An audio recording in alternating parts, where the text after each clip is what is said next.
وہ نہیں تو وہ. یہ ہے اصل میں در حقیقت جو اسلام کا معاملہ ہوگا جمہوریت کا.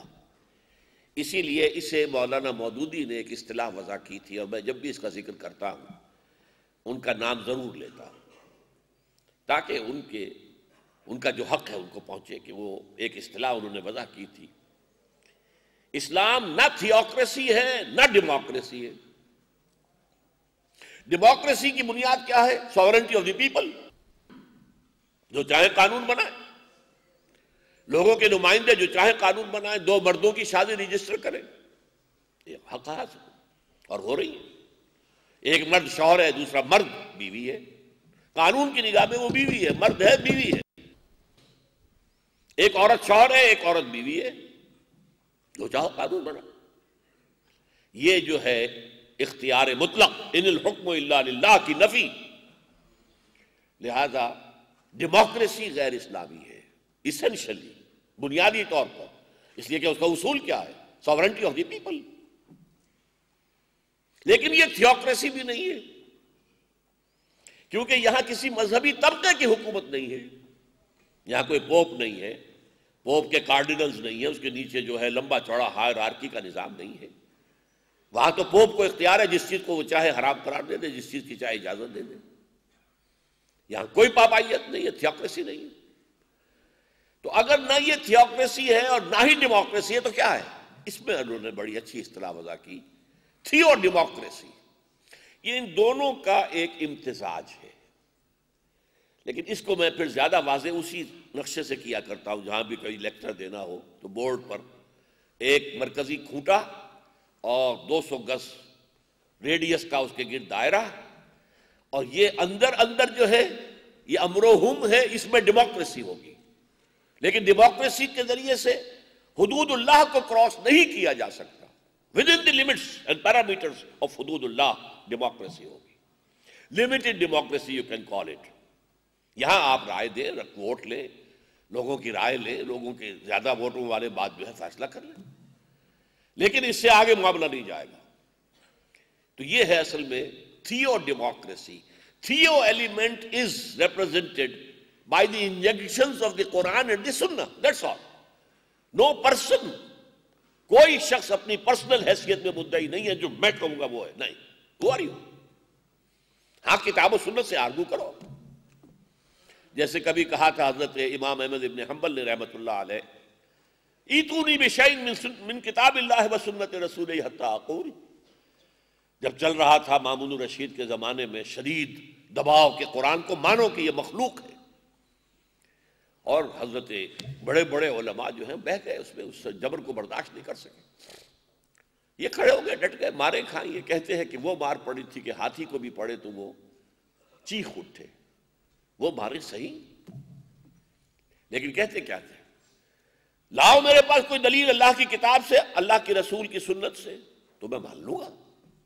ایتونی بشیء من کتاب اللہ و سنت رسولہ حتی اقول. جب تم میرے پاس کوئی دلیل نہیں لا سکتے نہ قرآن سے نہ حدیث سے، تو میں نہیں مانوں گا. مارو مجھے، جتنا مارنا مار لو. تو یہ ہے اصل میں تھیو ڈیموکریسی. اور اب اس کا نام جو میں نے کہا کہ یہ کلیکٹیو خلافت ہو گئی ہے، شخصی خلافت نہیں رہی. لہذا اسے ہم کہیں گے کلیکٹیو وائسریجنسی آف دی مسلم. یہاں مولانا مودودی مرحوم سے غلطی ہوئی ہے.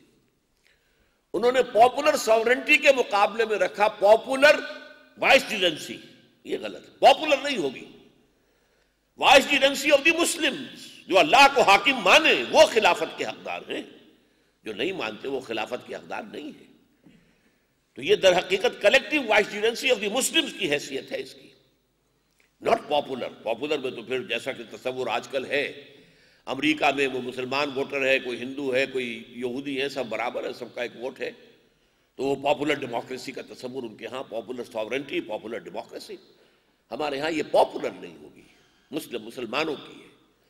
جیسے یوں سمجھیے کہ کسی بادشاہ کے اپنے دوران زندگی ہی اس کا بیٹا بغاوت کر دے، تو اگرچہ وہ ولی عہد تھا لیکن جلدی کر بیٹھا ہے، تو اب وہ ظاہر بات ہے کہ اس کی ولی عہدی بھی ختم ہو جائے گی، وہ تو جیل میں جائے گا، یہ تلوار جو ہے اس سے اس کا سر قلم کر دیا جائے گا. تو جو اللہ کی الوہیت اور حاکمیت پر یقین نہیں رکھتے، ان کا حق خلافت یہ ختم ہو گیا، ان کا حق خلافت جو ہے وہ موجود نہیں ہے، حق خلافت اہل ایمان کا ہے۔ تو کلیکٹو وائسرینسی آف دی مسلمز۔ اب آگے آئیے، اس کے بعد ایک تیسرا دور آیا ہے، خلافت راشدہ کے بعد سے لے کر آج تک جو دور چل رہا ہے، یا یوں کہیے ٹو بی مور ایکوریٹ 1924 تک جو دور چلا ہے، اس میں خلافت کے نام پر ملوکیت ہوتی رہی ہے، یہ خلافت نہیں تھی۔ بنو امیہ بھی کہتے تھے خلفاء ہیں، بنو عباس خلفاء، آپ پڑھتے ہیں کتابوں کے اندر، پھر ترکانی عثمانی، آٹومان کیلیفیٹ، درمیان میں تھوڑا سا عرصہ آیا ہے فاطمی خلافت مصر میں قائم ہوئی۔ یہ سب خلافتیں یہ مسنومرز ہیں، خلافت نہیں، ملوکیت ہے یہ۔ اگرچہ اس کا یہ مطلب نہیں کہ اسلام بالکل ختم ہو گیا، نہیں۔ دیکھیے اسلام کو 6 منزلوں سے تعبیر کیا ہے شاہ اسماعیل شہید رحمۃ اللہ علیہ نے، پہلی، دوسری، تیسری، چوتھی، پانچویں، چھٹی۔ تو خلافت راشدہ کے بعد 6ٹھی منزل گر گئی، یعنی مسلمانوں کا خلیفہ مسلمانوں کے مشورے سے آئے گا، یہ منزل گر گئی۔ باقی اللہ کا حکم چل رہا تھا، عدالتیں تھیں، مفتی تھے، ایکسپرٹ اوپینین دینے والے مفتی حضرات موجود تھے، قاضی تھے، عدالتوں کے اندر قرآن اور حدیث کے مطابق ہی فیصلے ہوتے تھے۔ تو یوں نہ سمجھیے کہ سب گر گیا، یہ تو ہمارے ہاں جو ہے وہ اہل تشیع کا ایک تصور ہے، اور وہ ذہنوں کے اندر بہت گہرا راسخ ہو گیا ہے کہ گویا کہ اسلام ختم ہو گیا بس۔ اور ہمارے ہاں محمد علی جوہر جیسے لوگ بھی رحمہ اللہ، ان کی اللہ خطا معاف کرے، قتل حسین اصل میں مرگ یزید ہے، اسلام زندہ ہوتا ہے ہر کربلا کے بعد۔ پہلے ان سے کوئی پوچھے اسلام مرا کب تھا، اور اگر مر گیا تھا تو زندہ کیسے ہوا کربلا کے بعد؟ وہ تو وہی یزید کی حکومت تھی، یزید کی رہی، یزید کے بعد اس کے بیٹے معاویہ کی حکومت رہی، پھر عبد الملک ابن مروان کی حکومت رہی، پھر اس کے بیٹے آئے ہیں 2 3 4، جس طریقے سے آج کل سعودی عرب میں ملک عبدالعزیز کے بیٹے جو ہیں چلے آ رہے ہیں ابھی تک، اور ابھی تو شاید 30 40 اور بھی ہوں لائن کے اندر۔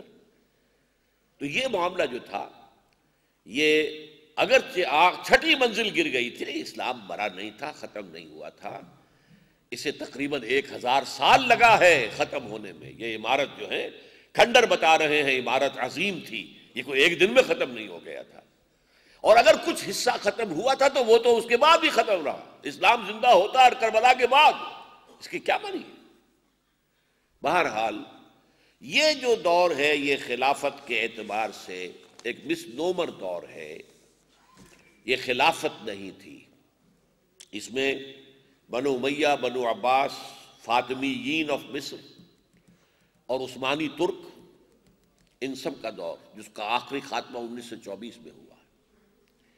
اور یہ خلافت جو ہے بنو امیہ کا دور اس قسم کی حکومت میں سب سے زیادہ سنہری دور ہے، اس لیے کہ ابھی بادشاہت پورے طور پر نہیں آئی تھی، ابھی عرب اسلام کی جو بدویانہ جو خصائص تھے وہ برقرار تھے، ابھی محل بننے شروع نہیں ہوئے تھے، ابھی رقص و سرود کی محفلیں جو ہے محلوں کے اندر نہیں شروع ہوئی تھی، اور پھر ان میں بڑی بڑی شخصیتیں پیدا، عمر بن عبدالعزیز جیسا مجدد کامل آخر انہی میں سے اٹھے، عبد الملک بن مروان جس نے یہ قبۃ الصخرہ بنوایا تھا، یہ جو آج ہے ڈوم آف دی راک، جس چٹان سے حضور کا سفر معراج کا آسمانی حصہ شروع ہوا ہے، اسینٹ، اس چٹان کے اوپر یہ جو قبہ بنایا ہے، گنبد قبۃ الصخرہ، چٹان کا ڈوم آف دی راک، یہ عبد الملک بن مروان کا بنایا ہوا،